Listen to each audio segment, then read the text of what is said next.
Good morning বাইডি বন্ডিরা, welcome back বাগেরহাটের বাঘিনী vlog. তোমরা সকল কিরাম আছো বাইডি বন্ডিরা? আশা করি সকলে ভালো আছো। আমি তোমাকে দিদি ভালো আছি।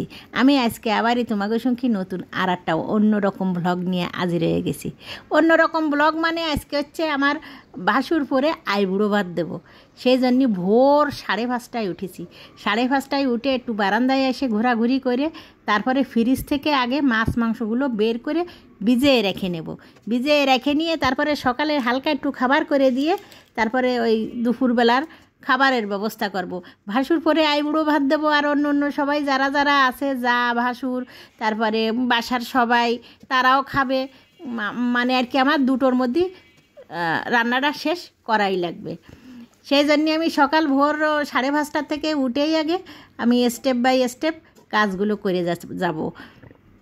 আইবুড়ো ভাত মানে হচ্ছে, আইবুড়ো কথাটার অর্থ হতেছে জাগম তার যে ছেলে হোক মেয়ে হোক যার বিয়ে হয়ে পারিনি, বিয়ে হওয়ার আগে তারে আইবুড়ো বা আইবুড়ি কয়। অনেকে আছে অনেক সময় রাগ হয়ে যায়, ঝগড়াঝাটি করে মাঝখানে সেই সময় রাগ করে অনেকে রাগ ঝাড়ার জন্যে কয়ে ফেলাবেনে আইবুড়ি হয়েছিস এখনও তোর বিয়ে হয়নি, বা আইবুড়ো হয়ে রয়েছিস এখনও তোর বিয়ে হয়নি। এইসব অনেকে অনেক সময় ঝগড়ার মাধ্যমে কয়। সেই আইবুড়ো ভাত মানে আর কি তার বিয়ে হয়নি, বিয়ে হবে সামনে, তারে বিয়ে হওয়ার আগে একটু ভালোভাবে রান্নাবান্না করে গোছগাছ করে খাওয়ানো, আইবুড়ো ভাত দেয়া। তার খাওয়ানোর অবশ্যই মানে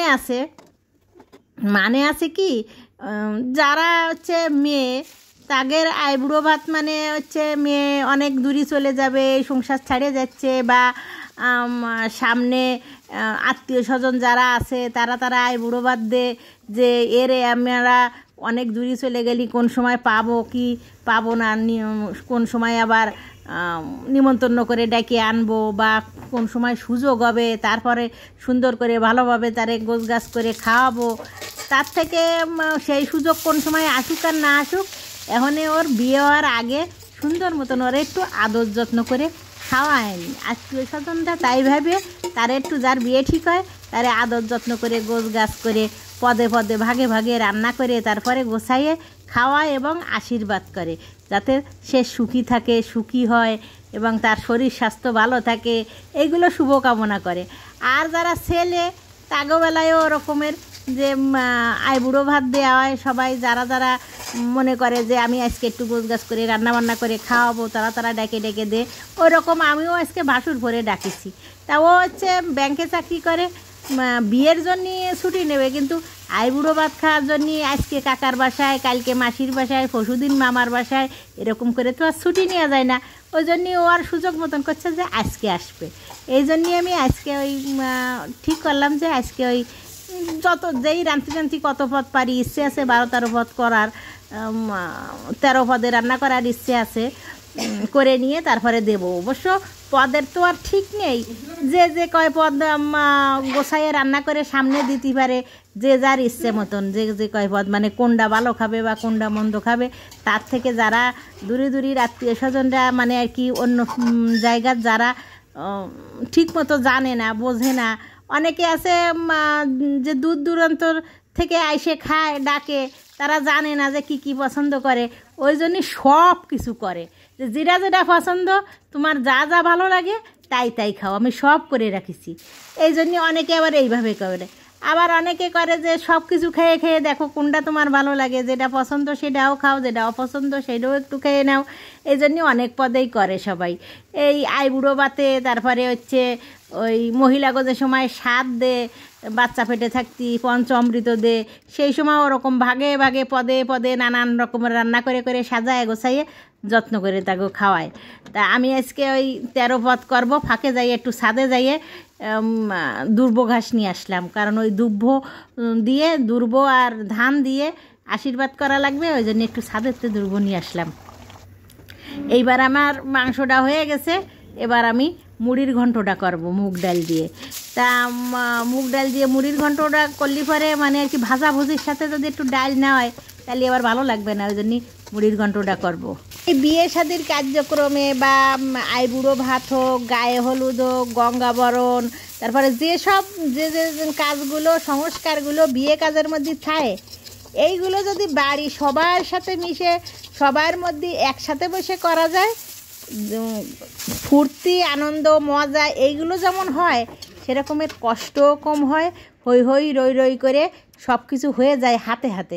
কিন্তু এখানে বাসা বাড়ি যাগো হাত লাগানোর সাহায্যকারী মানে সাহায্য করার লোক নেই, তাগো আবার ওরকমের আনন্দ মজা হলেও ওরকমের অত বেশি হয় না। তারপরেও অত বেশি না হলেও আমরা যতই বাসা বাড়ি থাকি না কেন সেই জায়গায় তো আর আমরা মোটে কিছু করব না, মোটে কিছু হবে না, একা একা জন্যই পারবো না, এইটা তো আর হয় না। সংস্কার তো সংস্কার। তা আইবুড়ো ভাত দেওয়ার জন্যই আমি ওই জন্যই সকালবেলা উঠে থেকে পর আমার করতে প্রায় 1টা বাজে আইছে। এখন আমার ওদিক রান্নাবান্না সারতেছি, রান্নাবান্না সেরে এদিকে এই সালাদটা কেটে নিলাম। তারপরে এই পোলাওটা হয়ে গেলি পরে আমি ওই পাশে যাইয়ে বিছানা টিছানা একটু ঝাড়পাট করে তারপরে আরেকটু নতুন বিছানা মানে আর কি চাদরটা উপর দিয়ে পাতায় দিয়ে এসে মিষ্টান্নটা করবো। মিষ্টান্নটা করলেই আমার রান্নাবান্না মোটামুটি শেষ হয়ে যাবে 2টোর মধ্যে। ওই বাসুর পো আবার চলে আসবে না, ওর ব্যাংকের থেকে বেরোয় চলে, ওরে কইছি দুপুর চলে আসতি, দুপুর চলে আসবে না। অবশ্য সব সময় সব জায়গায় মানে আর কি ছুটি নিয়ে তো যাওয়া যায় না, তারপরেও একটু আগেও বেরোনো যায় বা একটু বলেও বেরোনো যায়, সময় অসুবিধে সময় অসময় ওরকম একটু আগে বলে বেরোয় আসবে না। তাই আর কি ও আসার আগেই আমার বেশি সময় তো আর দেবে না, সব কিছু গোছগাছ করে রাখতে হবে। সময় মনে করি যে আমার একটু বেশি পদে রান্নাবান্না করা লাগবে, যেদিনকে আমি আর কি জানি যে মনে পরিকল্পনা করে রাখি, তার আগের দিন আমি সবগুলো বাটা মানে মশলাপাতির যে গোছানো জিনিসগুলো যা কিছু সব কিছুই আমি আগের থেকে করে ফ্রিজে রেখে দিই। খালি মানে আমি আর কি বাটাবুটির দিক মোটে যাবই না, খালি বের করে রান্নাটাই করব। আর যেগুলো টুকটাক কাটাকুটি ওইগুলো একটু করে নিয়েই পর রান্না করে গেলি স্টেপ বাই স্টেপ। আর এখানে তো আর জল কাস্টে আগুন এগুলো কাঠ কুড়িয়ে না এইসবের ব্যাপার নেই, এখানে তো সব গ্যাসের রান্না করা এবং হাতের কাছেই জল মানে জল গোছানো, আগুন গোছানো, কাঠ গোছানো এইসবের তো আর ব্যাপার নেই। তো এই জায়গায় যদি সব স্টেপ বাই স্টেপ পর করে যাওয়া হয়, তাহলে সময়ের মধ্যে একার হাতেই সব কিছু করা হয়ে যায়। কিন্তু এই সব কিছু একার হাতে করতে গেলেও সব কিছু করতে পারলেও সময়ের মধ্যে যদি আমি ভোরবেলায় না উঠি, আমার যদি ঘুমায় এই 2-3 ঘন্টা আমার দেরি হয়ে যায় বিছানায়, ওই জায়গাতে আমি সকালবেলায় যদি আমি পিছিয়ে যাই, সকালবেলা পিছালেই আমার এদিকে কাজে সবই পিছায় যাবে। ওই জন্যই যে কোনো ওই কাজের মানে বেশি রান্নাবান্না হোক আর বেশি কাজ হোক, সেই সময় ভোরবেলায় বিছানার থেকে ছাড়া লাগে। ভোরবেলা বিছানা না ছাড়লি পরে মানে সময় টাইম মতন এগোনো যায় না। এইবার আমি এই মিষ্টান্নটা করে রাখলি, তারপর আমার রান্নাবান্না শেষ। আগের দিন আমি দইটা পাতায় রাখছি, আর হচ্ছে দইটা আমি পাতাইছি, কিন্তু বোরহানিটা হচ্ছে আমার বানানো না, বোরহানিটা বাইরে থেকে আনা। আর সব কিছুই আমি এই আমার হাত দিয়েই করে গুছায় দেব। গোবিন্দভোগ চালটা ঘিতে একটু ভেজে নিয়ে তারপর দুধটা ঢেলে দিলাম মিষ্টান্নটা করার জন্যে। এবার ভালো করে ফুটে গেলেই পরে তারপরে আমি মিষ্টিটা দিয়ে দেব।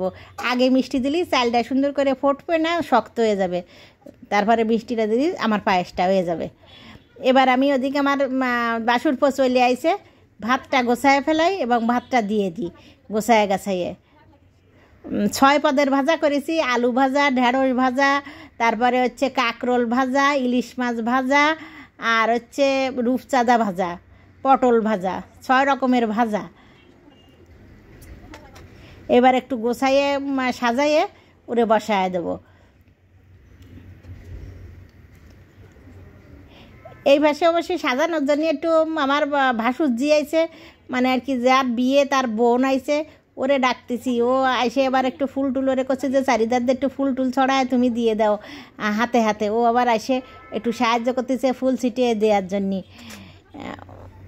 এ জায়গায় হচ্ছে আমি রান্না করেছি হচ্ছে ইলিশ মাছের সর্ষে ইলিশ, গলদা চিংড়ির মালাইকারি, মাংসর ঝাল, মানে আর কি দেশি মুরগির ঝাল, তারপরে চাটনি, মুড়ির ঘন্ট, পায়েস আর দই, বোরহানি, এই কয়টা হচ্ছে আমার মানে 14 পদের।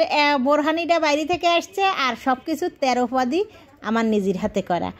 আর ওই সাদা পোলাওটা করেছি একটু হালকা মতন করে, ভারী না করে, যাতে গরম তো প্রচণ্ড গরম, যে হালকা করে করেছি সাদা পোলাওটা।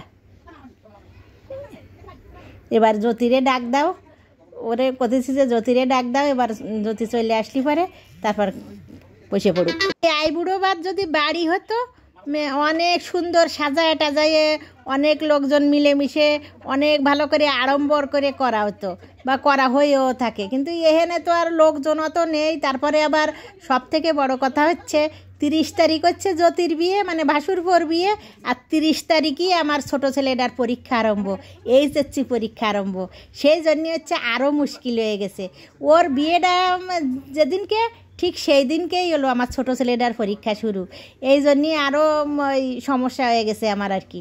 ওর আগে সবাই খায়, আশীর্বাদ করে দিয়ে গেছে মিষ্টান্ন, আর শেষে একটু ওর বোন জয়তী ও একটু মিষ্টান্ন খাওয়া দিয়ে গেল। এইবারও নিজের ইচ্ছে মতন খুশি মতন সব খেয়ে নেবে।